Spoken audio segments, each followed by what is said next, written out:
आउनुहोस् आजको वचनको सेवामा म सबैजनालाई स्वागत गर्न चाहन्छु र आजको वचनको सेवा हामीले मत्तीको 18 अध्यायको 19 र 20 पदलाई मैले रोजेको छु। यहाँ प्याराग्राफ छुट्याइएको छ, यसरी लेखिएको छ, फेरि म तिमीहरूलाई भन्दछु, पृथ्वीमा तिमीहरू मध्ये 2 जना कुनै कुरामा सहमत भई केही माग्यौ भने त्यो स्वर्गका मेरा पिताद्वारा तिमीहरूका निम्ति हुनेछ। किनकि जहाँ 2 कि 3 जना मेरो नाउँमा भेला हुन्छन् म त्यहाँ तिनीहरूका माझमा हुनेछु। आमेन। परमेश्वरको वचन पढाइमा हामी सबैजनालाई आशिष मिलोस्। आजको वचनको शीर्षक एकतामा रहनु, सहमत हुनु, एउटै मनको हुनु, एउटै विचारको हुनु भन्ने शीर्षकमा आज म कुरा गर्न चाहन्छु। म तपाईको ध्यान आकर्षण गराउन चाहन्छु, प्रभु यीशुले 2 कि 3 जना व्यक्ति भेला भएर यसो प्रभु आउनभन्दा अगाडि, सुन्नुहोस् है, 20 पद आउनभन्दा अगाडि 19 पदलाई हामी ध्यान दिनुपर्छ। यसोले भन्नुभयो, जहाँ 2 कि 3 जना मेरो नाउँमा भेला हुन्छन् म त्यहाँ हुन्छु। तर त्योभन्दा अगाडि कुरा यस्तो छ, पृथ्वीमा तिमीहरू मध्ये 2 जना, 1 वा 2 जना कुनै कुरामा सहमत भई केही माग्यौ भने, अब पृथ्वीमा, तपाईहरु म अहिले पृथ्वीमा छौं, 2 जना भन्नुको मात्र बहुवचन हो है। 2 जना भन्नुको बहुवचन हो, एक वचन सिंगुलर, इंग्लिशमा सिंगुलर र प्लुरल भन्छ अहिले पढेकाहरूले। एक वचन र बहुवचन यो चलाइएको बहुवचन हो। बहुवचन भनेको 2 देखि धेरै जना व्यक्तिहरूको समूहलाई जनाउँछ। अब म तपाईलाई के कुरा बताउन चाहन्छु भने, यसो तपाईं र मेरो माझमा आउनु अगाडि, तपाईले मैले केही कुरा पाउनु अगाडि, तपाईं र मेरो विचार, तपाईं र म माग्ने कुरा र तपाईं र म केही कुरा चाहेको कुरामा तपाईं र म एक मन हुन जरुरी छ। तपाईले मैले कति पटक नि परिवारमा, मण्डलीमा कति पटक मागेको कुरा पाउँदैनौ कि? यसको कारण के हुन्छ भने, तिमीहरूले कुनै पनि कुरा प्राप्त गर्न माग्न भन्दा अगाडि, स्वर्गमा मेरा पिताद्वारा तिमीलाई हुन भन्दा अगाडि तिमीहरू कुनै कुरामा सहमत भई, कुनै कुराको मतलब हुन्छ तपाईले के कुरा माग्दै हुनुहुन्छ स्वर्गसँग, केही कुरा तपाईले स्वर्गसँग माग्दै हुनुहुन्छ भने तपाईं सबैभन्दा पहिला तपाईं र बहुवचनमा भएका, मण्डलीमा भएका व्यक्तिहरू, मण्डलीमा जम्मा भएका, कलेसियामा उहाँको देहमा बोलाइएकाहरूको व्यक्तिहरूको विचार एउटै हुनुपर्छ। मण्डलीमा 100 जनाको समूह छ, 200 जनाको समूह छ। 200 जना समूहले चाहिँ चर्चको लागि हामीलाई जग्गा चाहियो भनेर यदि प्रार्थना गर्दा 100 जना व्यक्तिको मन एउटै भइदिएन भने त्यो प्रार्थना परमेश्वरको राज्यमा स्वीकार्योग्य हुन गाह्रो हुन्छ। मैले उदाहरण मात्रै दिएको। अब 100 जना व्यक्तिमा 95 जनाले हो प्रभु मण्डलीको लागि जग्गा चाहिन्छ, हो प्रभु भनेर हृदयबाट त्यो भिडमा, सबैजना व्यक्तिको भिडमा चाहिँ एउटै मनको भएर यसमा यस, होमा हो, चित्त मिलाएर यदि हामीले सहमत भएर मागेका छौं त्यो राम्रो कुरा। अर्को 5 जना व्यक्तिले चर्चमा आवश्यक छ र, चर्चलाई जग्गा आवश्यक छ र, प्रभु तपाईको इच्छा छ भने दिनुहोस्, हैन भने नदिनुहोस्, खल्लीबल्ली भन्ने 5 जनाको व्यक्तिको समूहमा बस्यो भने त्यो सहमत भएन। मैले उदाहरण मात्रै दिएको। परिवारमा पनि तपाईले केही कुरा माग्दै हुनुहुन्छ परमेश्वरसँग, केही अगुवाई माग्दै हुनुहुन्छ परमेश्वरसँग भने तपाईको परिवारमा पनि हजुरआमादेखि लिएर नातेसम्मको मान्छे परिवारमा बस्छ। परिवारमा बसेर भात खाना एउटै खाना खाएर मात्रै हुँदैन, एउटै घरमा बसेर मात्रै हुँदैन। त्यो घरमा बस्ने, त्यो मण्डलीमा बस्ने व्यक्ति, प्रार्थना गर्ने व्यक्तिको मन चाहिँ एउटै हुनुपर्छ। 19 पदलाई एकचोटि ख्याल गर्नुहोस् त। म तिमीहरूलाई भन्दछु, पृथ्वीमा तिमीहरू मध्ये 2 जना कुनै कुरामा सहमत भयौ भने, सहमत भई केही कुरा माग्यौ भने मात्र मेरा पिताले त्यो गर्नुहुनेछ।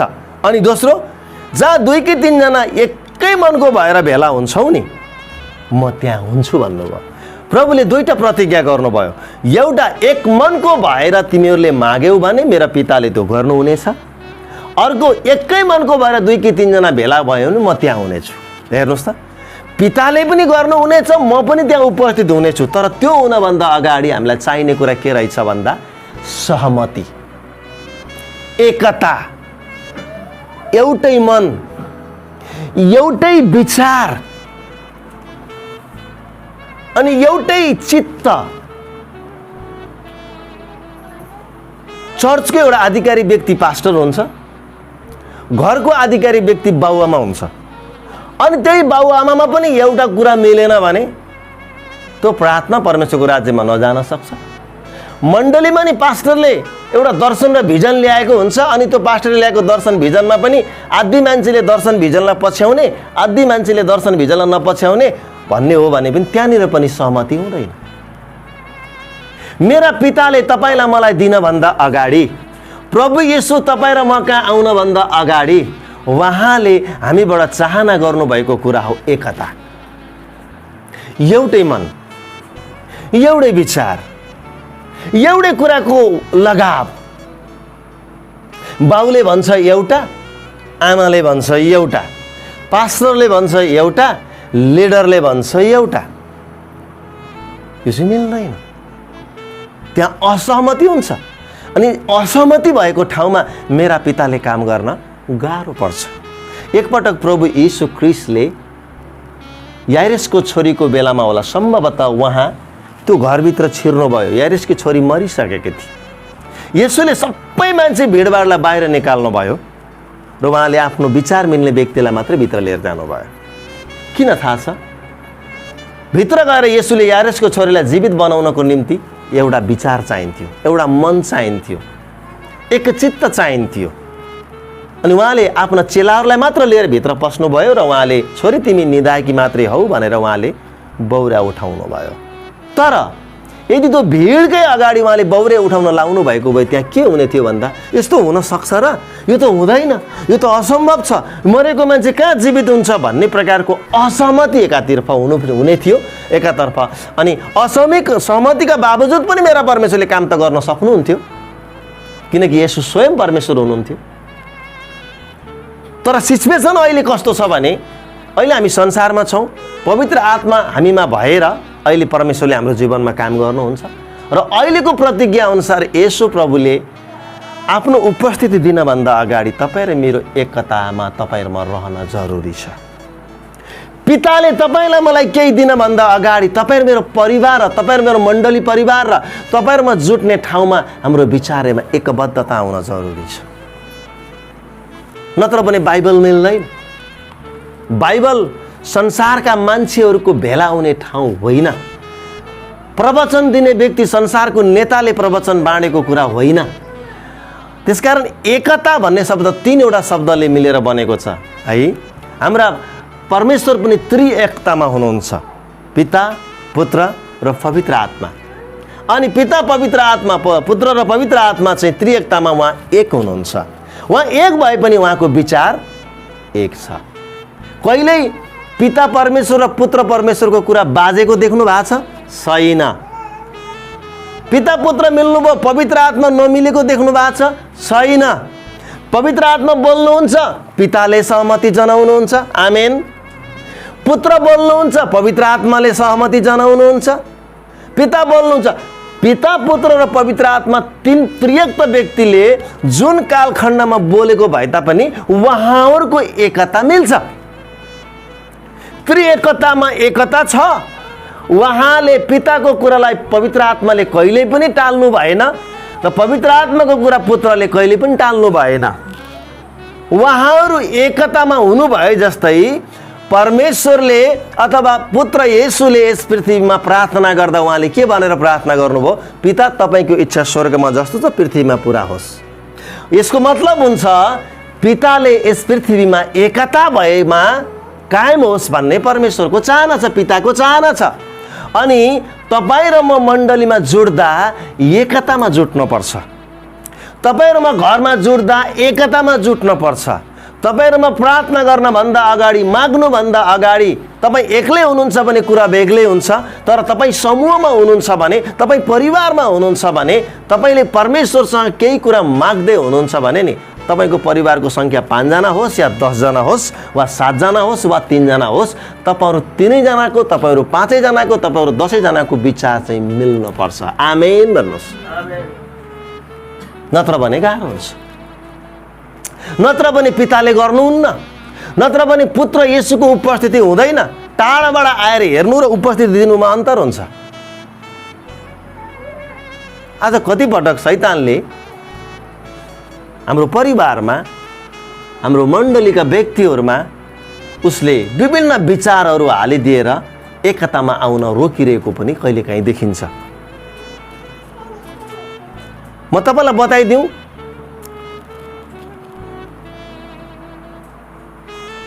यस पृथ्वीमा सबैभन्दा पहिला पवित्र आत्मा आउँदा कसरी आउनुभयो तपाईँलाई थाहा छ? म 3, 4, 5 वटा उदाहरण दिन्छु।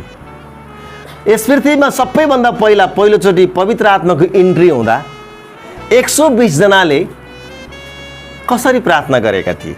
अनि पवित्र आत्माको येशूको इन्ट्री भयो। येशूले भन्नुभयो म गएर पवित्र आत्मालाई पठाइदिन्छु। अनि येशू जानुभयो, पवित्र आत्मा आउनुभयो। कहाँ आउनुभयो? कस्तो अवस्थामा आउनुभयो? नेपालको सिंहदरबारमा त पवित्र आत्मा आउनु भएन। अमेरिकाको व्हाइट हाउसमा त पवित्र आत्मा आउनु भएन। ठुला ठुला सेमिनारमा त पवित्र आत्मा आउनु भएन अन्य जातिहरूको। तर पवित्र आत्मा कस्तो ठाउँमा आउनुभयो तपाईँले पढेर सुनाउनुहोस् ल। प्रेरित 1 अध्यायको 12 देखि 14 पढिदिनुहोस् त ल। छिटो गरी पढ्नुपर्छ है। प्रेरित 1 अध्यायको 12 देखि 14 पवित्र आत्मा कस्तो ठाउँमा आउनुभयो?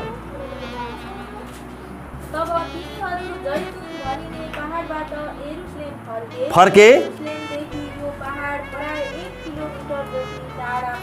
पर्छ।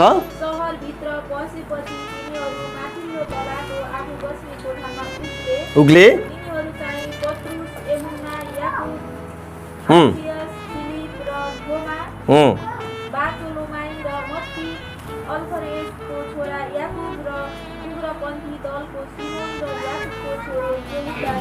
चौध पनि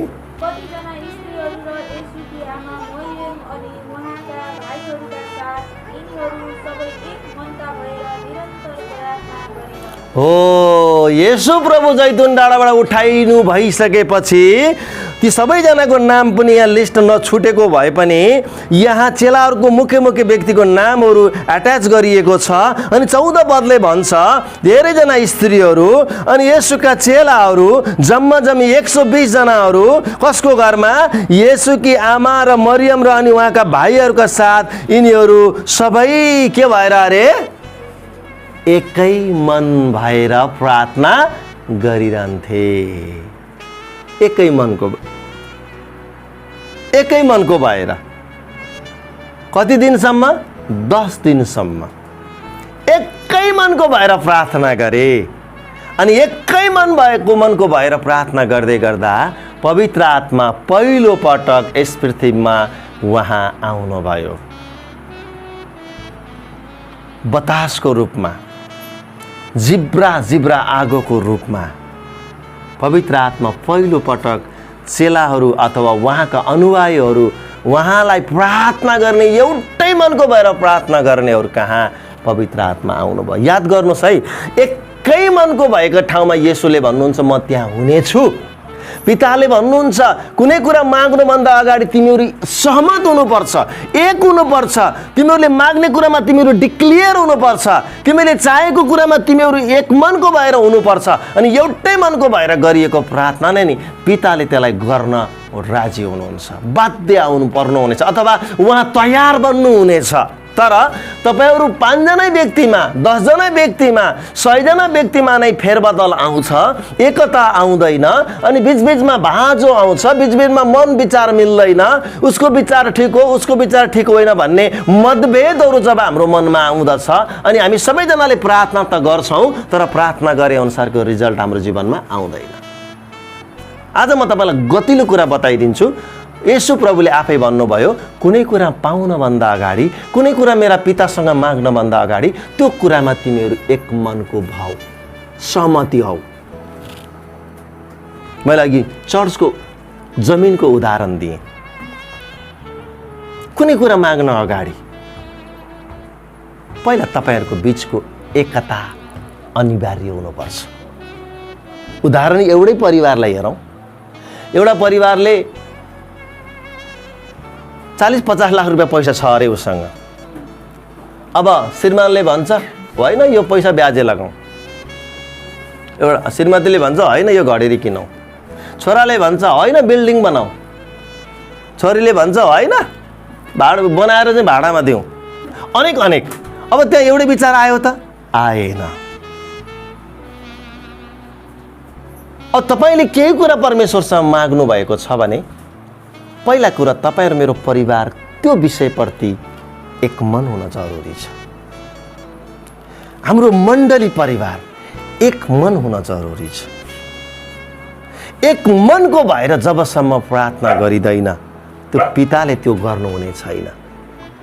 अनि एक मनको भएर जबसम्म हामी भेट हुँदैनौं प्रार्थनामा, धेरै पटक मैले भनेको सुनेको छु, जहाँ 2 कि 3 जना मेरो नाउँमा भेला हुन्छ म त्यहाँ हुन्छु। हो, प्रभु त्यहाँ आउनुहुन्छ, तर त्यो 1 वा 2 वा 3 जना भन्दा बढी हुमा प्रभु आउँछु यसरी भन्नुभएको छ। यसकारण त्यो भन्दा 19 पदलाई हामीले छुटाउँछौँ जहिले पनि।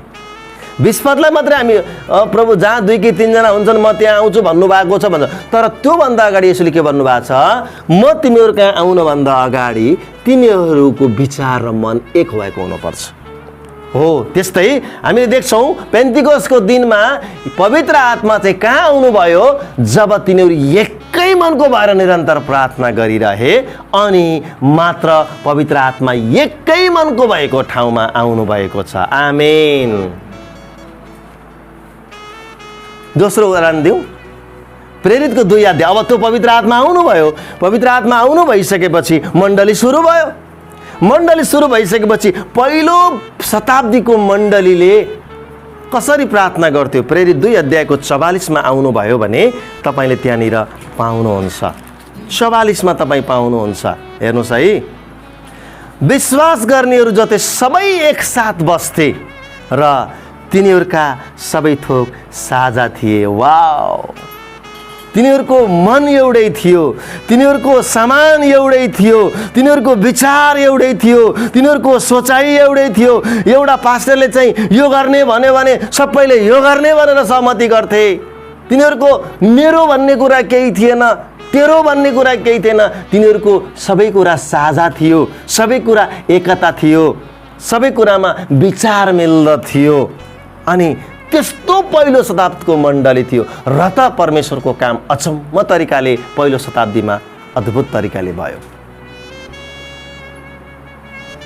आज मण्डलीमा एकतामा रहनु परमेश्वरको चाहना हो।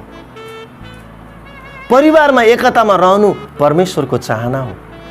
आशिषको परमेश्वरको उपस्थितिको निम्ति हामी एकबद्ध हुन हामी आवश्यक छ।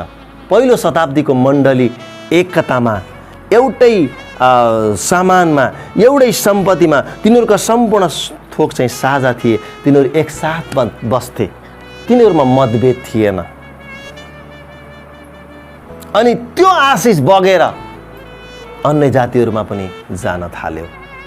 त्यसकारण म तपाईलाई आज बताउन चाहन्छु कि हामी एउटै मनको हुनु कति आशिषपूर्ण हुन्छ, एउटै विचारको हुनु कति आशिषपूर्ण हुन्छ। तपाईको मण्डलीमा एउटा पास्टर छ, मण्डलीलाई सही दिशामा लैजानको निम्ति परमेश्वरबाटको अगुवाई गर्ने एउटा व्यक्ति छ। तपाईको घरमा पनि तपाईको परिवारलाई सही दिशामा लैजानको निम्ति एउटा मूली मान्छे हुन्छ। अनि मण्डलीमा भएको पास्टरको दर्शनलाई यदि विश्वासीले पछ्याएन भने त्यो पनि अप्ठ्यारो हुन जान्छ।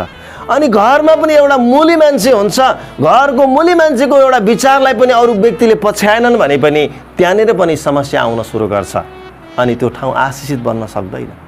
त्यही भएर कतिपटक हामीले परमेश्वरसँग प्रार्थना गरी मागेका हुन्छौँ तर पाएका हुँदैनौँ अनि नपाउनुको अर्थ हुन्छ त्यहाँ हामी एकबद्ध नभएको, हाम्रो विचारमै हामी सहमति छैनौँ भने। तपाईँ अदालतमा जानुभयो भने दुईटाको कुरा मिल्यो। न्यायाधीशले अस्ति मैले दुईजना डिभोर्स गर्न जाँदै थिएँ, न्यायाधीशले सोध्यो अरे तपाईँहरू दुवैको कुरा मिल्यो, तपाईँहरूको लेनदेन मिल्यो, तपाईँ सन्तुष्ट हुनुहुन्छ, तपाईँले पाउनुपर्ने कुरा पाउनुभयो, केही गुनासो छैन, तपाईँ एक हुनुभयो, भयो मिल्यो, सबै कुरा तपाईँहरूको लेनदेन सबै मिल्यो, एक हुनुभयो भयो। अनि भयो भने सब हस्ताक्षर अगाडि बढ्छ, भएन भने मिलेर आउनुहोस् भन्छ, मिलाएर आउनुहोस् भन्छ, कुरो मिलाएर आउनुहोस् भन्छ, एक भएर विचार एउटै बनाएर आउनुहोस् भन्छ। अनि विचार एक नभइकन नआइकन डिभोर्स हुँदैन, कुरो नमिलाइकन कुनै पनि काम बन्दैन, विचार नमिलाइकन कुरो पनि कुनै पनि काम मिल्दैन। यसकारण म के भन्न चाहन्छु भन्दा मेरा पिताले पनि एकतामा काम गर्नुहुन्छ। आमेन। मेरा पिताले एउटै मनमा काम गर्नुहुन्छ, मेरा पिताले मण्डलीमा पनि एकता चाहनुहुन्छ, मेरा पिताले घरमा पनि एकता चाहनुहुन्छ। अनि एकता अहिलेको परमेश्वरले दिएको अनिवार्य नियम हो। बिना एकता हामी बलियो हुन सक्दैन। मेरा प्रियहरू, जब हामी एकतामा रहन्छौँ, तपाईँलाई थाहा छ प्रेरित 4 अध्याय घर घर पढ्नुहोस्, जब एकतामा रहेर प्रार्थना गरे नि, तिनीहरूको एउटै मन भयो नि, तपाईँलाई थाहा छ नि त्यो घरको भित्ता चर्क्यो अरे, कति शक्ति आयो होला। विश्वासीहरू प्रार्थना गरेको ठाउँमा नि त्यो घर हल्लियो अरे के, भूकम्पले होइन, भूकम्पले होइन, परमेश्वरको शक्ति बढी आयो अनि त्यो शक्तिले घर चर्क्यो अरे के। त्यो घर चर्कनभन्दा अगाडि, त्यो शक्ति आउनभन्दा अगाडि के भएको छ तपाईँलाई थाहा छ? सबैको विचार एउटै भएको छ के, सबैको मन एउटै भएको छ के, सबैको विचार एउटै भएर प्रार्थना भएको छ के। अनि बल्ल मात्र त्यहाँ भूकम्प गएको छ, अनि मात्र त्यहाँ कम्प गयो भनेर लेखाएको छ। तपाईँ प्रेरित 4 अध्यायको 23, 24, 25मा तपाईँ पढ्नु भयो भने त्यो कुरा पाउनुहुन्छ। अनि त्योभन्दा अगाडि हामी के देख्छौँ भने एकताले नै, एकताद्वारा गरिएको, एउटै मनबाट गरिएको प्रार्थनाले नै त्यो भूकम्प गएको हो। त्यसकारण म तपाईँलाई आज बताउन चाहन्छु, हामीमा एकता हुनु अत्यन्तै महत्त्वपूर्ण कुरा हो। हामी एकतामा रहन जरुरी छ। त्यसकारण म तपाईँलाई धेरै उदाहरण दिन सक्छु, धेरै उदाहरण दिन सक्छु। उपदेशक 4 अध्यायमा तपाईँ गएर पढ्नुभयो भने 1भन्दा 2 असल भनेको छ। ती दुईजना व्यक्ति पनि मिल्ने कुरालाई बाइबलले दर्शाउँछ।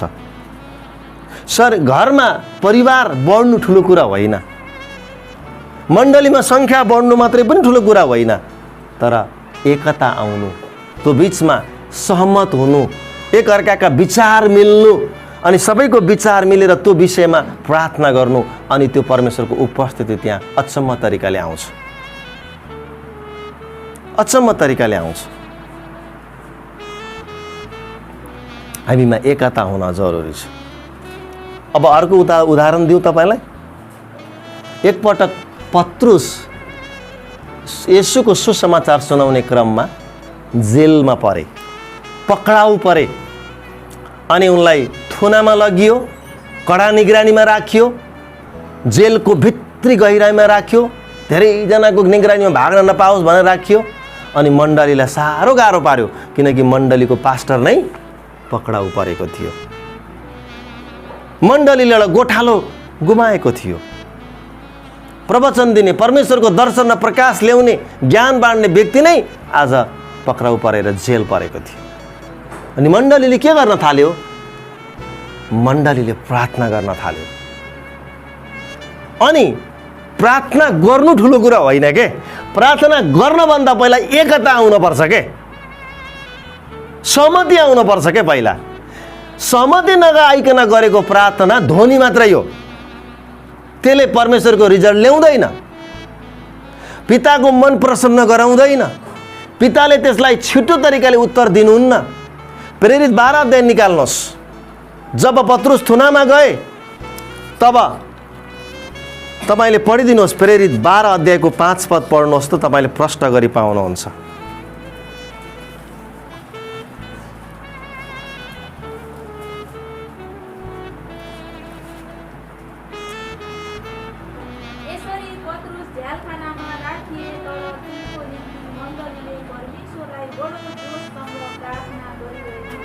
हो, परमेश्वरसँग मण्डलीले जोशसँग प्रार्थना गरेको थियो अनि जोश चाहिँ एकताको जोश थियो। सम्पूर्ण मण्डली परिवार एउटै भएका थिए। हाम्रो पास्टर बुवालाई छुटाएर ल्याउनै पर्छ, हाम्रो पास्टर बुवा छुट्नै पर्छ भनेर उनीहरूले चाहिँ एकबद्ध भएर जोश सहित मण्डलीले प्रार्थना गरिरहेको थियो।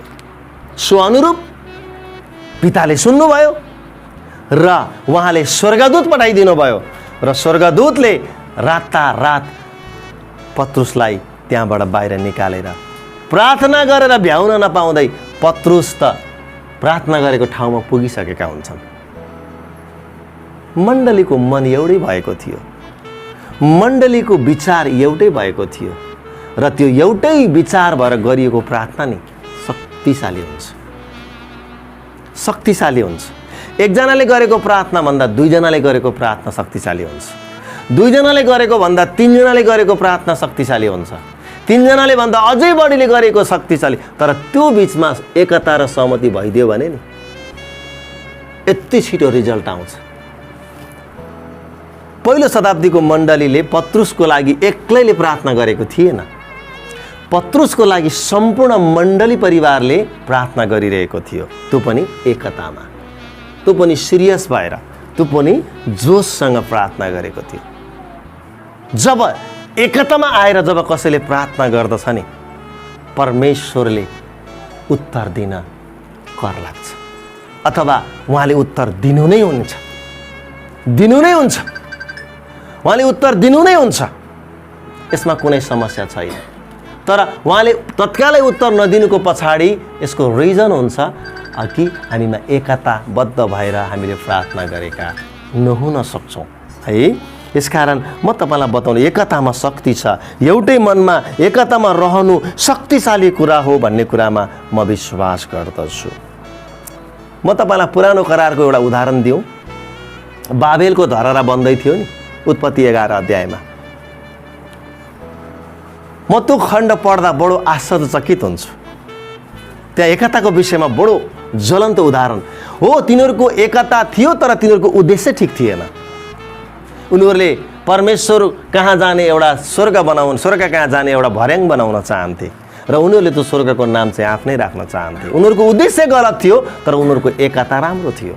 उनीहरू सिनार देशमा फैलिएर उनले भने, निर्मोदले के भने, अब हामी टाढा नजाउँ, हामी एकबद्ध हौँ, हामी नजिकै बसौँ। उनीहरूको भाषा एउटै थियो, उनीहरूको भिजन एउटै थियो, उनीहरूको दर्शन एउटै थियो, उनीहरूको काम गर्ने लगाव एउटै थियो। अनि जब यो सबै कुरा एक भएको देख्नु भयो नि, उद्देश्य गलत भएको कारणले गर्दा मात्रै हो, नत्र स्वर्गबाट परमेश्वरले के उत्तर दिनुभएको थाहा छ? 11 को 6 मा लेखिएको छ, अब यिनीहरूले गरेको यो काम चाहिँ सफल हुनेछ अरे।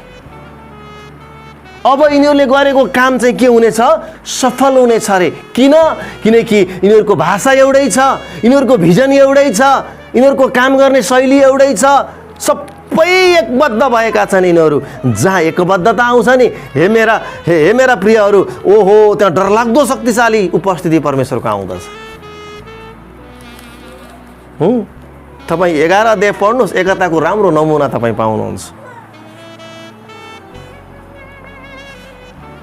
3 पदमा तिनीहरूले आपसमा भने, लौ हामीहरू इँटा बनाएर पोलौँ, ढुङ्गाको सट्टा इँटा र हिलोको सट्टा अलकत्र प्रयोग गरौँ।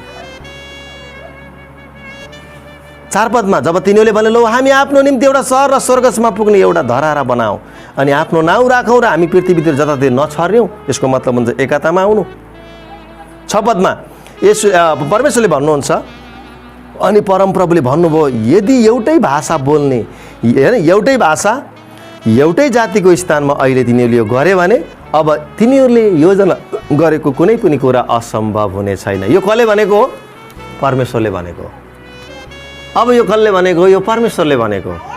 अब यिनीहरूले गरेको यो काम चाहिँ सफल हुनेछ। किनकि त्यहाँ सबैभन्दा मनपर्ने कुरा के छ? तिनीहरूको भाषा एउटै थियो, तिनीहरू एउटै जाति थिए, तिनीहरूको विचार एउटै थियो, तिनीहरूको भिजन दर्शन एउटै थियो, तिनीहरूको काम गर्ने शैली एउटै थियो। जब एकै काम गर्ने शैली, जब एउटै मन, जब एउटै विचार, जब एउटै भिजन दर्शन जब लिएर यदि कसैले प्रार्थना गर्छ भने नि पिताले त्यो कामलाई सक्सेसफुल बनाउनुहुन्छ। आमेन। परमेश्वरले त्यसलाई सक्सेसफुल बनाउनुहुन्छ। यसको ज्वलन्त उदाहरण तपाईँले उत्पत्ति 11 अध्यायमा पाउनुहुन्छ। त्यो कारणले गर्दा हामी परमेश्वरका जनहरू एकै ठाउँ रहौँ, नछर्यौँ, हाम्रो विचार नछरियोस्, हाम्रो चाहिँ के हो चाहना नछरियोस्, हाम्रो भिजन नछरियोस्, हाम्रो भाषा एउटै होस्, हाम्रो विचार एउटै होस्, हाम्रो उद्देश्य एउटै होस्, हाम्रो मगाई एउटै होस्, हाम्रो चाहना एउटै होस्। अनि यसरी गरिएको प्रार्थनाले नि पिताले त्यस ठाउँमा अचम्मको शक्तिशाली काम गर्न सक्नुहुन्छ। आज कन्फरेन्स सेमिनारहरू किन बोलाइन्छ? धेरै व्यक्तिहरूको समूह किन डाकिन्छ? किनकि धेरै व्यक्तिहरूको समूह भयो भने, सबैजना व्यक्तिहरूले प्रार्थना गरे भने परमेश्वरले ठुलो काम गर्नुहुन्छ भनेर समूहमा प्रार्थना मार्क्स प्रयोग गर्न लगाइन्छ। यसकारण समूहमा ताकत छ, एकतामा ताकत छ, एउटै हुनुमा ताकत छ। मेरा परमेश्वरले आफै स्वीकार गर्नुभएको छ। अब यिनीहरूले गरेको काम यिनीहरू सफल हुनेछन् अरे। यसबाट राम्रो उदाहरण ल्याउँ, नराम्रो उदाहरण नल्याउँ। उनीहरूको उद्देश्य गलत थियो र मात्रै परमेश्वरले यसलाई तोड्नु पर्यो, नत्र भने उनीहरूको एकता एकदमै राम्रो थियो। यसको व्याख्या प्रभु परमेश्वरले आफै गर्नुभएको छ। त्यसकारण म तपाईँलाई आज बताउन चाहन्छु कि बाबेलको धरहराबाट हामी सिक्न सक्छौँ कि एकतामा कति धेरै बल छ भनेर, एउटै विचारमा कति धेरै बल छ भनेर। त्यही भएर मैले आज वचनमा भन्दैछु कि तिमीहरू कुनै कुरा माग्नुभन्दा अगाडि तिमीहरू एउटै कुरामा सहमत भयो भने, येशू प्रभुको उपस्थिति आउनभन्दा अगाडि तिमीहरूको मन एउटै भयो भने तिमीहरूको समूहमा आउनेछु, मेरा पिताले त्यो गर्नुहुनेछ भन्ने कुरामा परमप्रभुले हामीलाई यो उदाहरण दिँदै हुनुहुन्छ। म तपाईँलाई बताउँछु, आज परिवार आशिषित नहुनु, आज मण्डली आशिषित नहुनु के भएको थाहा छ? सबैको दर्शन विजन फरक फरक भएको कारणले गर्दा। मैले धेरै वर्ष पहिला एउटा हिस्ट्री पढेको थिएँ। त्यो छेपारोको 2टा टाउको थियो कि, त्यो छेपारोको 2टा टाउको थियो। अब 2टा टाउकोले त 2टा कुरा डिसिजन गर्छ हैन? एउटा छेपारोले भन्थ्यो यो बाटो जाउँ, एउटा छेपारोले भन्थ्यो यो बाटो जाउँ। अब दुईटैले 2टा बाटो रोजेपछि कता जाने? ज्यान त एउटै छ, शरीर त एउटै छ। शरीर एउटै दिमाग भएको भए त्यता गइहाल्छ। तर टाउको 2टा छ, टाउको 2टा हुनु भनेको विचार 2टा हुनु, अनि विचार 2टा हुनु भनेको चाहिँ कहिले पनि उद्देश्यमा पुरा नहुनु। त्यही भएर नेपालीले एउटा उखान विकास गरे, 2टा डुङ्गामा खुट्टा नहाल्नु। 2टा डुङ्गामा खुट्टा हाल्यो भने यात्रा पनि तरिँदैन, डुबेर पनि मरिन्छ। यसकारण मण्डली बोलाइएकाहरूको समूह हो, जसलाई हिब्रू भाषामा एक्लेसिया भनिन्छ। मण्डली भनेको तपाईँ र म हो, अनि झुण्ड भनेको तपाईँ र म हो। मण्डली भनेको गिटी र बालुवाले बनेकोलाई मण्डली भनिँदैन, चर्च भनेको तपाईँ र म हो। अनि तपाईँ र म मिलेर चर्च बन्दछ। ख्रिस्टको शरीरमा हामी छौँ, अनि ख्रिस्टमा शरीरमा एकतामा आउनुपर्छ। तपाईँको शरीरमा पनि एकता छ। सुन्नुहोस् है, त्यही भएर पावलले कोरिन्थीको पत्रमा एकताको निम्ति शरीरको उदाहरण दिएका छन्। अब यो आँखाले आँखाको लागि हेरेको हो कि शरीरको लागि हेरिदिएको? शरीरको लागि हेरिदिएको। कानले कसको लागि? कानले आफ्नो लागि मात्र सुन्या हो कि शरीर सबैको लागि सुन्या हो? सबैको लागि सुन्या हो। अनि खुट्टा कसको लागि हिँड्या हो? यो हात कसको लागि चलाइदिएको? अब तपाईँको शरीरको पछाडिपट्टि कहीँ चिलायो भने, ढाडमा चिलायो भने तपाईँको हात गएर कनाउँछ कनाउँदैन? हजुर, हातले के भन्ने? ए ढाड त आफै कना न, तेरो ढाड हो, तेरो पिठी हो, त आफै कना, मलाई किन गुहारेछस्? नाकमा सिगान झऱ्यो, के गर्ने? तँबाट चुहेको हाम्रो कानबाट निक्लिया हो। हातले के भन्ने? छिची म छुँदैन तेरो, तेरो छिछि म छुनेवाला छैन भन्यो भने त्यो सिकान कसैले बुझ्छ? ज्वरो आयो भने टाउका मात्रै आउँछ कि शरीरभरि आउँछ? कहाँ आउँछ? शरीरभरि आउँछ। हाम्रो शरीरमा पनि परमेश्वरले एकता राखिदिनु भएको छ कि हाम्रो शरीरमा पनि परमेश्वरले एकता राखिदिनु भएको छ। हाम्रो शरीरले कस्तो मजाले मिलेर काम गर्छ। अब आत्माको लागि म अहिले चर्च जाँदैछु कुकुर मार, अनि आत्माको लागि चाहनको लागि मलाई के कुराको आवश्यकता पर्छ? मेरो आत्माले अब मेरो शरीरलाई के भन्छ? आत्माको लागि शरीरले मोटरसाइकल स्टार्ट गर्छ, आँखाले हेर्ने काम गर्छ, कानले सुन्ने काम गर्छ, हैन? अनि खुट्टाले हिँड्ने काम गर्छ, अनि त्यहाँ पुग्छ। आत्माको लागि शरीर सहयोगी भइदियो। कतिपटक शरीरको लागि आत्मा सहयोगी भइदिन्छ। कतिपटक कानको लागि आँखा, आँखाको लागि कान सहकर्मी भएर आफ्नो तरिकाले सिस्टमले काम गरिरहेका छन्। यो शरीरमा बेमेलता आयो भने गडबडी हुन्छ। यो शरीरमा परमेश्वरले एकता राखिदिनु भएको छ भने हामीले बुझ्नुपर्छ एकता भएपछि मात्रै बल्ल काम हुन्छ। एकता भयो भने मात्र बल्ल काम हुन्छ। एकता भएन भने यो शरीरमा पनि काम हुनेवाला छैन।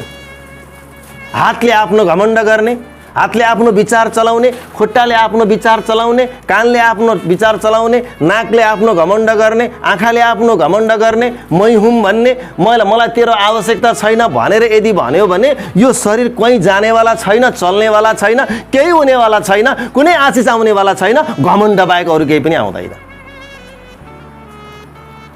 यदि यो शरीरबाट केही हुनु छ भने, सबैलाई फाइदा पुग्नु छ भने आँखाले आफ्नो घमण्ड फाल्नुपर्छ, नाकले आफ्नो घमण्ड फाल्नुपर्छ, हातले आफ्नो घमण्ड फाल्नुपर्छ र अन्ततः एउटै विचारमा आएपछि मात्रै शरीरको र आत्माको उद्देश्य पुरा हुन्छ। घरमा पनि त्यही नियम लागू हुन्छ, मण्डलीमा पनि त्यही नियम लागू हुन्छ, अनि एकतामा जहिले पनि शक्ति हुन्छ। त्यसकारण एकतामा रहनु यो चाहिँ स्वर्गको आदेश हो। एकतामा रहनु हाम्रो कर्तव्य हो। आज मण्डलीमा घरमा एकतामा नभएको घर कति फुटिरहेको तपाईँ देख्नुहुन्छ। त्यो एकतामा नभएको घरमै हो झगडा हुने, एकता नभएकै ठाउँमा हो मारकाट हुने, एकता नभएकै ठाउँमा हो रुवावासी हुने, एकता नभएकै ठाउँमा हुने हो रुखो सुखो हुने। जहाँ एकता हुन्छ अनि त्यहाँ चाहिँ प्रेम हुन्छ। त्यसकारण मेरा प्रियहरू, मै सबै कुरा हुँ भनेर मेरो परिवारमा, मेरो मण्डलीमा हिँड्छ भने त्यो मण्डलीमा कहिले पनि आशिष आउँदैन, त्यो घरमा कहिले पनि आशिष आउँदैन। त्यसकारण एकतामा जहिले पनि आशिष आउँदछ। मेरा प्रियहरू, म तपाईँलाई बताइदिन चाहन्छु, पुरानो करारमा एउटा घटना बताइदिन्छु, दोस्रो इतिहासमा छ। जब मन्दिर तयार भयो अनि मन्दिर तयार भइसकेपछि त्यहाँ सबै कुराको जोरजम भयो। सबै कुराको जोरजम भइसकेपछि त्यहाँ परमेश्वरको उपस्थिति भयो। ल एकजनाले पढिदिनुहोस् दोस्रो इतिहास 5 अध्याय। ल तपाईँ पढिदिनु हुन म अनुरोध गर्दछु। दोस्रो इतिहास 5 अध्याय 11 देखि 14।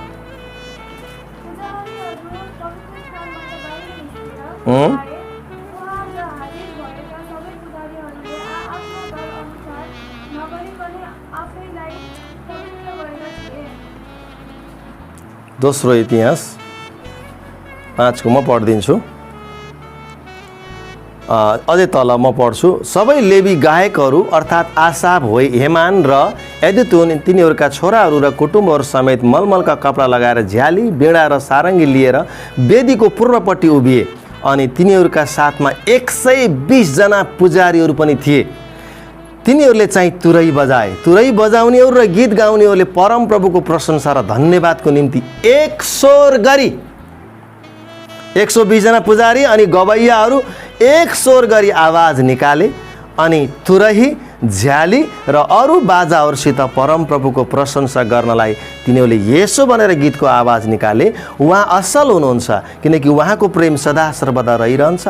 तब परमप्रभुको मन्दिर बादलले भरियो अनि बादलले गर्दा पुजारीहरूले सेवा गर्न सकेनन् किनकि परमेश्वरको मन्दिर परम प्रभुको महिमाले भरिएको थियो। आमेन। परमेश्वरको महिमाले मन्दिर भरिनभन्दा अगाडि 120 जना अनि गाउने क्वायरहरूले एक स्वर भएर एउटै स्वर गरेर एउटै विचार गरेर एउटै उद्देश्य राखेर जब परमेश्वरलाई प्रशंसा गरे नि, परमेश्वरको उपस्थिति त्यस मण्डलीमा आयो।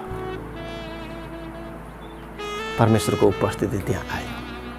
परमेश्वरको उपस्थिति, परमेश्वरको प्रेजेन्स आउनभन्दा अगाडि, महिमाले ढाकिनभन्दा अगाडि 120 जनाको गाउने गायक क्वायर झुण्डको त्यहाँ हुने सबैको विचार एउटै भइदियो, स्वर एउटै भइदियो, चाहना एउटै भइदियो। परमेश्वरको स्तुति गान गाउने चाहना एउटै भइदियो। अनि एउटै चाहना भएर जब केही कुरा गाइन्छ, बजाइन्छ, गरिन्छ भने नि, मैले अहिलेसम्म बाइबलमा पढे अनुसार त्यहाँ परमेश्वरको महिमा देखा पर्छ, परमेश्वरको उपस्थिति देखा पर्छ। अनि त्यहाँ परमेश्वरको चङ्गाई, छुटकारा, आशिष, समृद्धि सबै कुरा बग्न थाल्छ। मेरा प्रिय, आज समस्या नेपालको मण्डलीमा के भइरहेको छ भन्दा, मण्डलीमा मान्छे त बसेको छ, हेर्दा एकअर्काको जयमसी पनि भएको छ, तर कतिको मन मिलेकै छैन, कतिको मनै मिलेको छैन। कतिजनाको त जयमसी पनि हुँदैन, अनि कतिजनाको बिचमा त क्षमा लेनदेन पनि भएको छैन, अनि कतिजनाको बिचमा त भावै मिलेको छैन, हृदयको गहिराई नै मिलेको छैन, चाहना नै मिलेको छैन, क्षमा लेनदेनै गरेको छैन। अनि यस्तो बेमेलताबाट परमेश्वरको उपस्थिति आउँदैन। मेरा प्रिय, जब मण्डलीमा यदि कोही व्यक्ति बिचमा झगडा हुन्छ नि, मलाई एकदमै चिन्ता पर्छ, मलाई एकदम चिन्ता पर्छ। किनकि ख्रिस्टको शरीरमा छौँ हामी। अनि त्यो झगडा भनेको कस्तो हो भने हात र खुट्टाको झगडा परे जस्तै हो। अब खुट्टा र हातको झगडा परिदियो भने त के भन्छ, खुट्टाले अब हातले चाहिँ अलि पर जा भन्यो भने चाहिँ हात त हिँडेर जान सक्दैन। सुन्नुहोस् है, हात त्यहाँ जानु पर्यो। अब मानौ न त्यो गेटभन्दा अगाडि मोटरसाइकल छ, त्यो मोटरसाइकलमा पुगेपछि त्यो हातले चाहिँ मैले हेलमेट लगाउनु पर्यो, हेलमेट त्यहाँ छ, त्यो हेलमेट लिनको लागि त हात त जान सक्दैन, लामो छैन। अनि त्यो हेलमेट लिन जानको लागि कसको सहारा लिनु पर्यो, खुट्टाको सहारा लिनु पर्यो। खुट्टाले भन्छ तँ आफै जा न, तँलाई हेलमेट लाउनु परेको त आफै जा। अनि खुट्टाले आफ्नो अड्डी कस दिन्छ, अनि हातले आफ्नो अड्डी कस दिन्छ, अनि त्यो हेलमेट उड्दैन। हेर्नुहोस् है, तर हात र खुट्टा मिलिदियो भने त्यो काम उत्तिकै हुन्छ। मण्डलीमा पनि परमेश्वरको काम हुनभन्दा अगाडि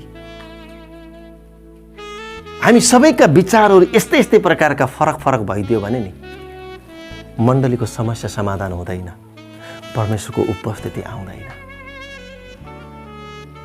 जसरी बग्नु पर्ने थियो त्यसरी बग्दैन।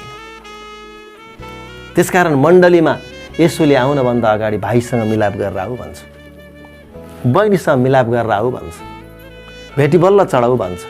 यहाँ त मिलाप नगरिकन भेटी चढाइएको छ, यहाँ त एकतामा नआइकन भेटी चढाइएको थियो। यहाँ जे गरे पनि भएको छ मान्छेलाई। तर त्यसरी गर्दा सङ्गति त होला, भजन त गाइएला, तर परमेश्वरले जुन प्रकारको आशा गर्नुभएको छ नि, त्यो चाहिँ मिल्दैन। स्वर्गीय उपस्थिति हुँदैन, स्वर्गले त्यो आशिष फर्काउँदैन। जुन आशिष पाउनु पर्ने थियो त्यो आशिष चाहिँ आउँदैन। मेरा प्रिय, त्यो घरमा जुन प्रकारले त्यो घर वृद्धि हुनुपर्ने थियो, जुन प्रकारले त्यो मण्डली वृद्धि हुनुपर्ने थियो, त्यो अनुसारको वृद्धिमा आउँदैन। यसको अर्थ हुन्छ हामी एकतामा नरहनु। मैले अघिदेखि भनिसकेँ, पवित्र आत्मा आउने समयमा पनि एक मनको भएर प्रार्थना गरेका थिए। पहिलो मण्डलीको शताब्दीको मण्डली वृद्धि हुँदै जाँदा पनि तिनीहरूको सबै साझा एउटै थियो। अनि पत्रुसलाई छुटाउन भन्दा अगाडि पनि एक मनको भएर जोसका साथ प्रार्थना गरेका थिए। बाबेलको धरहरा पनि एउटै मनको भएर अगाडि बढेका थिए हामी देख्छौँ। अनि यी सुलेमान राजाले बनाएको मण्डलीमा पनि एउटै स्वर लगाएर जब आराधना गरे, परमेश्वरको महिमाले कामै गर्न सकेनन् अरे। हेर्नुहोस् त, कति धेरै महत्त्वपूर्ण कुरा आज हामीले हेरिरहेका छौँ। अनि अर्को कुरा, नयाँ करारमा पावलले कोरिन्थीको मण्डलीलाई पनि के सल्लाह दिएका छन् तपाईँलाई थाहा छ? पहिलो कोरिन्थी 1 अध्यायको 10 पद एकजनाले पढिदिनुहोस् त। म अन्ततिर जाँदैछु। पहिलो कोरिन्थी 1 अध्यायको 10 पद।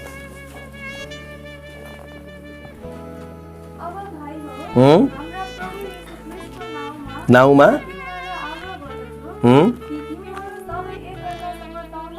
हो नहोस्। ल हेर्नु त, यो मैले भने होइन। पावलले कोरिन्थीको मण्डलीमा एकदम बेमेल थियो, आफ्ना आफ्नो अडान थियो। कोरिन्थीको मण्डलीमा आफ्ना आफ्नै टाउके थिए। त्यहाँ मै जान्ने, मै सुन्ने, मेरै कुरा ठिक हुने, मेरै भनाइ लागु हुनुपर्छ, एकदमै अमेल र बेमेलता थियो कोरिन्थीको मण्डलीमा।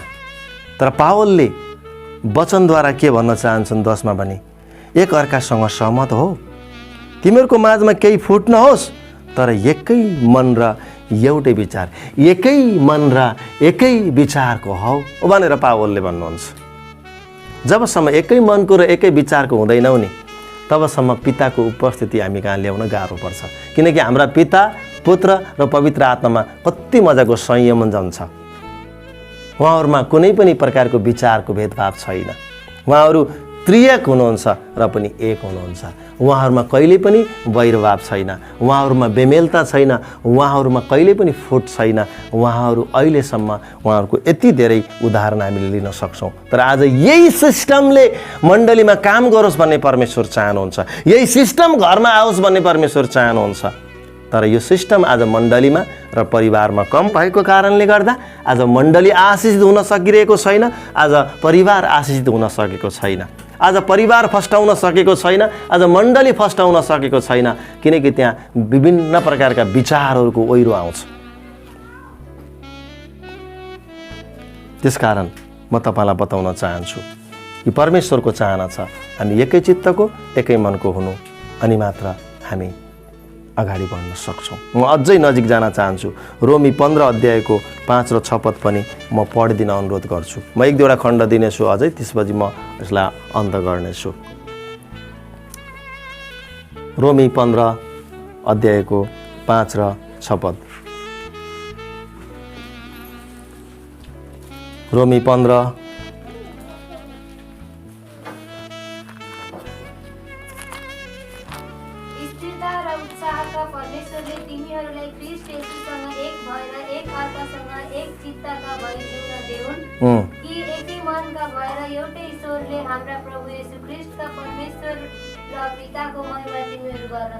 ल हेर्नुहोस्, यो दुईवटा खण्डलाई पढ्नुहोस् तपाईँले राम्रोसँग। स्थिरतामा ख्रीष्ट येशूसँग एक भएर एक अर्कासँग एकै चित्त भएर जिउन देऊ। एकै मनका भएर एउटै स्वरले हाम्रा प्रभु येशू ख्रीष्टको परमेश्वरको महिमा तिमीहरू गर्न सक। तिमीहरू एउटै मनको भएर गर्न सक। अनि जब एउटै मनको भएर हामी मण्डलीमा बस्न सक्दैनौँ, मैले अघि नै स्वर्गको उदाहरण दिइसकेको छु। स्वर्गमा दुईवटा मन हुँदैन, स्वर्गमा दुईवटा मन हुँदैन, स्वर्गमा दुईवटा शरीर हुँदैन। तिनीहरूको रूप एउटै हुन्छ, तिनीहरूको विचार। अनि स्वर्गमा एकचोटि उठ्दा अर्को बस्ने, अर्कोचोटि बस्दा अर्कोचोटि उठ्ने हुँदैन। मैले बुझेअनुसार तिनीहरू सबैजना एकैचोटि उठ्थे, एकैचोटि उठ्थे। यता हात हल्लाउँदा एकैचोटि उठ्थ्यो, यता हात हल्लाउँदा एकैचोटि उठ्थ्यो। त्यहाँ सिस्टमले काम गर्छ, त्यो चाहिँ एकताको। अनि यहाँ एकता हुन नसक्ने मान्छे स्वर्गको राज्यमा एकमा आउँछु भन्नु म पत्याउँदिनँ। मण्डलीमा एक नहुने मान्छे, परिवारमा एक नहुने मान्छे स्वर्गमा एक हुन्छ भन्ने कुरामा म विश्वास गर्दिनँ। हामी मण्डलीमा एकतामा आउनुपर्छ, परिवारमा एकतामा आउनुपर्छ, नत्र भने एकतामा नआएको परिवारलाई शैतानले भ्याइहाल्छ। म तपाईँलाई एउटा घटना बताएर अन्त गर्न चाहन्छु। एउटा गाउँमा गाईहरूको ठुलो एउटा झुन्ड रहेछ, ठुलो समूह रहेछ। तिनीहरू कोहीसँग नडराउने, तिनीहरू हरियाली जङ्गलमा चर्ने, एकै ठाउँमा बस्ने, एकै ठाउँमा खाने, एकै ठाउँमा बस्ने। तिनीहरू एकदम मोटा मोटा हिष्टपुष्ट गाईहरू रहेछन्। तर टाढा बसेर बाघले जहिले पनि र्याल च्याउँदो रहेछ। यो गाई खान पाए त, यो गाई खान पाए त, यो गाई खान पाए त भन्ने प्रकारको जिज्ञासा वर्षौँदेखि रहेछ उसलाई। अनि सधैँभरि र्याल चुहाएर बस्न पनि सकिएन। अब बाघले ट्राई मार्न थाल्यो। उसले एउटा जुक्ति निकाल्यो, एउटा गाई अलि परपट्टि चर्न गएको रहेछ, आफ्नो बगालभन्दा अलि परपट्टि गएको रहेछ। अनि बाघ नजिकै गयो, झ्याम्म झम्टेन उसले। अनि उसले बाघले गाईलाई भनेछ, गाई भाइ भाइ त जङ्गलको राजा त अब बाघै हो, गाई भाइ त्यो गाईले तिमीलाई रिस गर्छ नि, थाहा छ कि नै भनेर भनेछ। कुन गाई भनेछ, यस्तो खुट्टो कतारेर, हेर्नु। अनि यसो गाईले हेरेछ, कुन छ त्यो, अब हेर्नुहोस् है, त्यसले खुट्टा छातीमा भ्र्याक्क लाएर बजारेर तपाईँलाई रिस प्रकट गर्छ भनेछ। अनि यसो हेरिरहेछ, खै केही गर्दैन त, एकछिन हेर्नुहोस् न।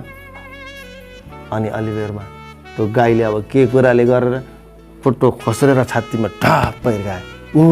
देख्नुभयो, तपाईँलाई रिस गरेर हो त्यसले, तपाईँसँग कम्ता रिस गरेछ त्यो गाईले, तपाईँलाई एक्लै भेट्यो भने सिङले उन्ने विचार गरेछ। तपाईँलाई थाहा छ कि छैन, विचार पुऱ्याउनु होला। म त तपाईँको शुभचिन्तक भएर मात्रै खबर पुऱ्याइदिएको, नत्र म यहाँ तपाईँको झुन्डमा आएर मलाई तपाईँलाई शिक्षा दिन किन आवश्यक थियो? मलाई मेरै कामको फुर्सद छैन, त्यहाँदेखि ख्याल पुऱ्याउनु होला। अनि उसले त्यो गाईको हृदय मनमा चाहिँ एउटा बीज रोपिदिएछ, त्यो मेरो दुश्मन पो रहेछ हो। अनि जसरी दिनदिनै अनि कहिलेकाहीँ यसै गर्दै बाघ आउन थालेछ। अनि त्यहाँबाट दोस्ती बढाउन थालेछ। तर साँचो मित्र त म तिम्रो हो नि खासमा। अनि उसले भित्रभित्र त्यो बिचमा त्यो गाईको बिचको कुरोहरू ल्याएर हाल्दो रहेछ। गर्दा दुईवटा मित्र भएछन्। अनि मित्र भइसकेपछि अनि चढ्दै त्यो हुलभन्दा अलि पर पुगेछ। अनि बाघले यताउता हेरेको, नजिकै कोही पनि देखेन। अनि बाघले ठ्याक्क गाईको घेक्रो समातेछ र अनि घेक्रो फोरिदिएछ। अनि घेक्रो फोरिदिएपछि उसले कति दिनसम्म त्यो गाईको मासु मजाले खाएछ। म तपाईँलाई एउटा कुरा बताउन चाहन्छु, बाघले कति बेला हमला गर्यो? जब ऊ झुन्डबाट टाढा गयो। बाघले कति बेला हमला गर्यो? जब त्यो झुन्ड र त्यो एकतामा बाघले कहिले पनि उसलाई मार्ने आँट गरेको थिएन। बाघले कहिले पनि बाघलाई आँट्न सकेन, किनकि बाघलाई के डर थियो भने बाघलाई तिनीहरूको एकतामा बल छ। ती एकता भयो भने तिनले मलाई मार्छन्, म तिनीलाई जित्न सक्दिनँ, किनकि तिनीहरू सधैँ एकै ठाउँमा बस्थे, एकै ठाउँमा चर्थे, उनीहरू कहिले पनि बगाल छटिएर बस्दैनथे। र त्यो बाघले उसलाई खाने चाहना गर्यो, उसलाई नएक्ल्याइसम्म मैले यसको शिकार गर्न सक्दिनँ भन्ने कुरा बाघलाई राम्ररी जान्दथ्यो। यसकारण बाघले उसलाई एक्ल्यायो, समूहबाट बाहिर लयो, एकताबाट बाहिर लयो, अनि मात्र उसको शिकार भयो। आज शैतानले पनि आज यसै गरी कानेकुसी गर्छ र भन्छ विभिन्न प्रकारका समस्या ल्याइदिएर यस्तो विरुद्ध उसको तेरो विरुद्ध यस्तो भएको छ, तेरो विरुद्ध यस्तो भयो, अनि त्यो समूहबाट उसलाई एक्ल्याइदिन्छ। अनि जति शैतानले समूहबाट एक्लाउन पायो त्यति नै उसलाई काम गर्न सजिलो वातावरण बन्छ। शैतान बाटो छ, डाइरेक्ट झुन्डमा हमला गर्दैन। उसले व्यक्तिलाई हमला गर्छ, व्यक्तिलाई कानेकुसी गर्छ, व्यक्तिलाई एक्ल्याउँछ। प्रार्थनाबाट, सङ्गतिबाट, समूहबाट, एकताबाट, उपवासबाट, भेटीबाट, दशांशबाट, वर्शिपबाट उसले एक्ल्याउँछ। अनि त्यसपछि बल्ल त्यसको शिकार गर्छ। शैतानले कहिले पनि पवित्र आत्मामा ज्वाला भएर आगो बलिरहेको ठाउँमा हमला गर्न सक्दैन, एकतामा कहिले पनि हमला गर्न सक्दैन। याद गर्नु होला। त्यसकारण एकतामा रहनु कति मजबुती कुरा हो, कति सेफ्टी कुरा हो भने कति आशिषित कुरा पनि हो। एकतामा रहनु परमेश्वरको चाहना पनि हो, परमेश्वरले आशिष दिने कुरा पनि हो, परमेश्वरको उपस्थिति दिने पनि कुरा हो। यो परिवारको भलाइको कुरा पनि हो, मण्डलीको भलाइको कुरा पनि हो, स्वर्गको चाहना पनि हो। आज राजनीतिक दल हेर्नुहोस् त, एकता नभएर फाटे सहमति जुटाउनै नसकेर नेपाल त कस्तो भइसक्यो। किन? विचारै मिल्दैन, एकै छैन हृदय, सिद्धान्तै मिल्दैन, मनै मिल्दैन। अनि फुटेको फुटे। अनि जहाँ फुट्छ नि त्यहाँ प्रगति आउँदैन। त्यसकारण मेरा प्रियहरू, बाइबलले हामीलाई बताउँदछ कि परमेश्वरले हामीलाई पावलद्वारा भन्नुहुन्छ, तिमीहरू एकतामा एउटै मनको भएर परमेश्वरको आराधना गर। म एउटा खण्ड मलाई याद आइरहेको छ, भजन सङ्ग्रह 133 अध्याय। म खण्ड पढेर म आजको वचनलाई अन्त गर्न चाहन्छु। भजन सङ्ग्रह 133 अध्याय म तपाईँहरूको लागि पढिदिन चाहन्छु। कति मिठो कुरा छ यो कुरा हामीले कतिलाई कण्ठ पनि होला। यहाँ यसरी लेखिएको छ एक पदमा, दाजुभाइहरू एकतामा बस्नु कति भलो र मनोहर कुरा हुन्छ। आमेन। मैले यसलाई यसरी पढ्न चाहन्छु, चर्चका दाजुभाइ दिदीबहिनीहरू एकतामा बस्नु। अनि यसलाई अझै थपेर भन्नुमा थप्ने अधिकार त छैन। चर्चका परिवारका घरका सबै व्यक्तिहरू एकतामा बस्नु कति भलो र मनोहर कुरा हुन्छ। आमेन। त्यस पछाडि त्यो त शिरमा लगेको मूल्यवान वस्तु जस्तो हारुनको कठालोसम्म बगेर जान्छ, त्यो हेर्मोन डाँडामा बगेर त्यो सधैँको आशिषको केन्द्र बन्छ भनेर लेखेको छ तल। तर परमेश्वरको चाहना हो दाजुभाइ एकतामा बस्नु। त्यही भएर आजको वचनको शीर्षक मैले एकतामा रहनु, एक मनको हुनु, एक चित्तको हुनु, यो चाहिँ परमेश्वरको चाहना हो। मत्ती 18 अध्यायको 19 र 20 ले भन्दछ, यदि तिमीहरू यस संसारमा केही कुरामा सहमत भएर केही कुरा माग्यौ भने त्यो मेरा पिताले तिमीहरूलाई गर्नुहुनेछ। र जहाँ 2 कि 3 जना मेरो नाममा एकै मनको भएर भेला हुन्छौ, म त्यहाँ आफ्नो उपस्थिति दिनेछु। पिताले तपाईँलाई आशिष दिनभन्दा अगाडि सहमति चाहनुहुन्छ। यसुले आफ्नो उपस्थिति दिनभन्दा अगाडि एकता चाहनुहुन्छ, सहमति चाहनुहुन्छ। अनि जहाँ सहमति र एकता साथ प्रार्थना गरिन्छ, त्यहाँ येशू प्रभुको उपस्थिति पनि हुन्छ भने त्यहाँ पिताले पनि आफ्नो शक्ति त्यहाँ प्रकट गर्नुहुन्छ र हामीलाई चाहिएका थोक पनि परमेश्वरले हामीलाई जुटाउनुहुन्छ। आजको वचनबाट म र हामी सबैजनालाई परमेश्वरले प्रशस्त मात्रामा आशिष दिनुभएको होस्। जय मसीह।